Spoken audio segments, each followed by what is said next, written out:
তো বন্ধুরা, শুভ দুপুর। চলে এসেছি লাঞ্চ করতে। আমাদের তো সব ঘোরা কমপ্লিট। তো হোটেলে যাওয়ার আগেই খাবার লাঞ্চ করে যাব। ওই জন্য অন্নপূর্ণা হোটেল এখানে একটা আছে, তো এটাতে আমরা এলাম। তো এদের এখানে যেসব খাবার, তো খুবই আমাদের পক্ষে খাওয়াটা অসম্ভব। তো এই জন্য আজকে অর্ডার করলাম রাইস, প্লেন রাইস বন্ধুরা, দেখো। আর সঙ্গে নিয়েছি ডাল ফ্রাই, দারুণ দারুণ ডাল ফ্রাইটা। আর এদিকে নিয়েছি আলু মরিচ। আর এখানে একটা কি সুইট ডাল দিয়েছে, দারুণ খেতে।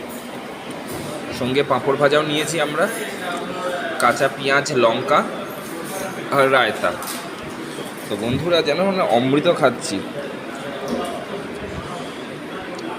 একটু ভাত, একটু আলু মরিচ আর একটু পেঁয়াজ।